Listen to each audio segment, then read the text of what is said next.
जय हिंद। आइए देखते हैं, आप लोग कॉम्प्लिकेटेड रहते हैं कि संदर्शिका से किस हफ्ते से हमको काम शुरू करना चाहिए। देखिए, संदर्शिका से अगर बात करें तो हम लोगों को अगर कक्षा 1 में बात करें तो कक्षा 1 में 9वें सप्ताह से संदर्शिका से काम करना है।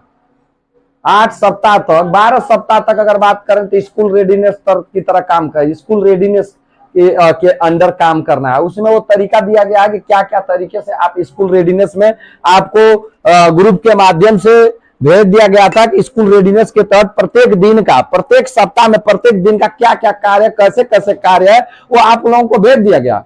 हाँ, तो स्कूल रेडीनेस की तरह कार्य करना।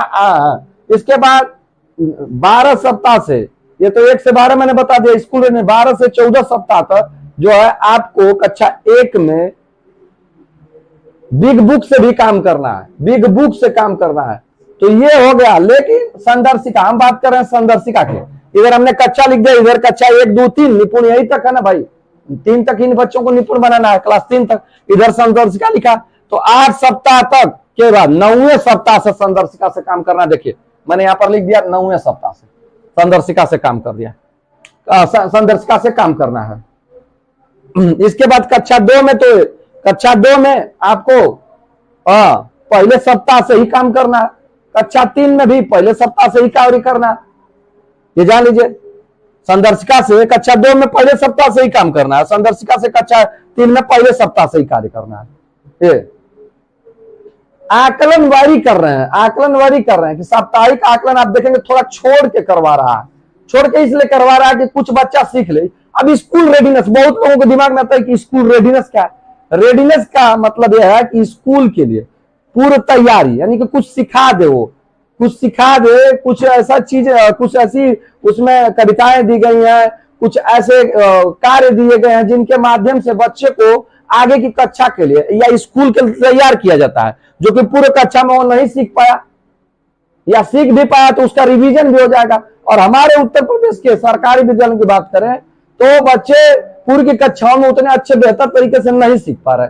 तो स्कूल रेडीनेस का मकसद यही है कि बच्चे को पूर्व कक्षा के लिए एक ब्रिज कोर्स के रूप में आप देख सकते हैं, पूर्व की कक्षा से उसको रिलेट किया गया है, उसका संबंध जोड़ा गया है कि पूर्व कक्षाओं में जो चीजें उसे सीख लेनी चाहिए वो इतने हफ्ते तक उसको सिखा के और फिर अगली कक्षा के लिए तैयार करना। तो एक ब्रिज की तरह कार्य कर रहा है कि पूर्व कक्षा के को और जो अगली कक्षा के लिए, यानी कि कक्षा 1 से उसको जोड़ा जा रहा है। आइए देखते हैं अगले।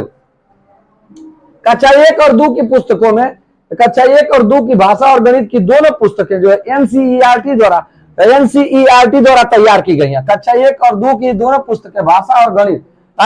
अच्छा, ये आपका ये मृदंग, जो इंग्लिश में मृदंग है, और भाषा की बात करें तो वहां सारंगी है। कक्षा 1 और 2 में भाषा की किताब का नाम बदल दिया गया है, उसका नामकरण जो है चेंज, अर्थात नामकरण जो है अर्थात नाम जो है उसका चेंज कर दिया गया, चेंज करके उसका सारंगी नाम रख दिया गया। जबकि गणित में का नाम आनंदमयी रख दिया गया।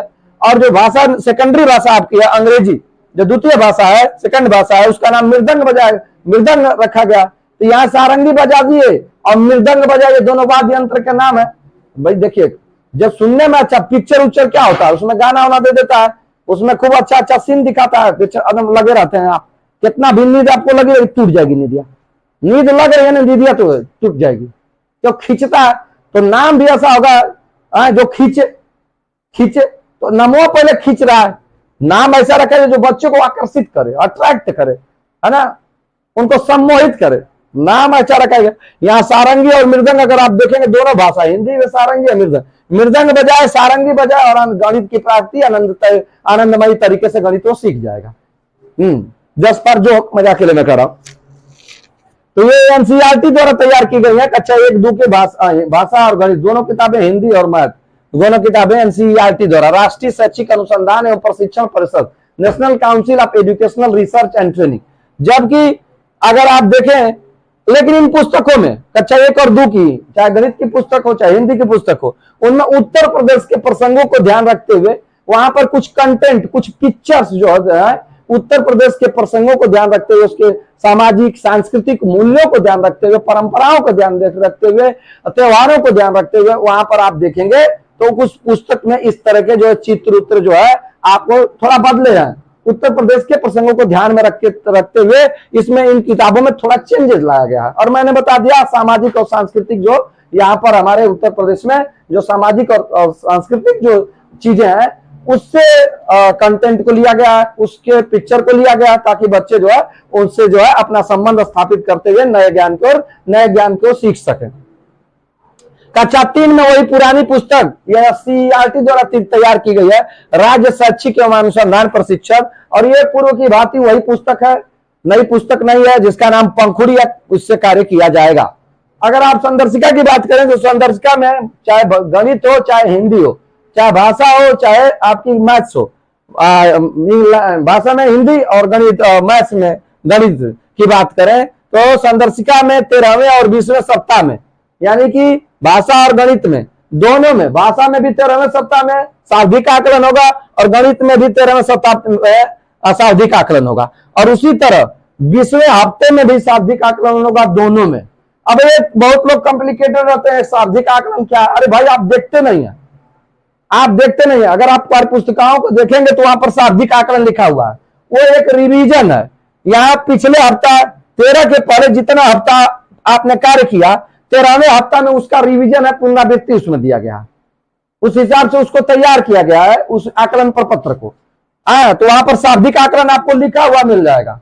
इसके बाद 20वें सप्ताह में फिर शाब्दिक आकलन होगा जिसमें 13 सप्ताह और इसके बीच में 13वें और 20 में जो आपने पढ़ाया इन हफ्तों में उसका पुनरावृत्ति होगी। तो वहां पर आपके करपत्रक में वो दिया गया शाब्दिक आकलन करके, वहां पर आपको आकलन कर लेना है। ये पुनरावृत्ति के लिए दिया गया और जांच के लिए भी दिया गया कि बच्चा कितना सीख पाया, है ना। इसके बीच में कितने हफ्ता, 7 हफ्ता में, 7 हफ्ता में कितना सीख पाया, इसके पहले जो आप पढ़ा उसमें कितना सीख पाया, और एक रिवीजन भी उनका हो जाएगा। तो पुनरावृत्ति के लिए दिया गया जस्ट फॉर रिवीजन, शाब्दिक आकलन जो दिए गया, पीरियोडिकल जो आप कर सकते हैं, जो असेसमेंट दिए गए, एक पीरियड को जो है सम्मिलित कर रहा है, 6 हफ्ता 7 हफ्ता इस तरह के पीरियड को सम्मिलित कर रहा है। ये देखिए 13 से 20 में, एक बार 13वां में होगा, दोनों में हिंदी और गणित में। पीछे के जो हफ्ते पढ़ा है उनका हो जाएगा ये 13 से, फिर 20वां में होगा तो 20वां में 13 और 20 के बीच में कितने हफ्ते हो गए, 7 हफ्ते हो गए, तो उसका रिवीजन हो जाएगा। तो ये इस तरह से आप देखेंगे संदर्शिका में आपको पढ़ाना है, संदर्शिका से आपको पढ़ाना है। सप्ताह कक्षा 1 में 9वें सप्ताह से, जबकि कक्षा 2 और 3 में पहले सप्ताह से ही आपको संदर्शिका का प्रयोग करना है। आई होप कि आप इसको समझ जाएंगे। आई होप ये भी मैं आशा करता हूं कि आप शाब्दिक आकलन भी समझ गए होंगे, इसलिए कंफ्यूज ना रहिएगा, डोंट बी कंफ्यूज। यदि आप किसी भी चीज में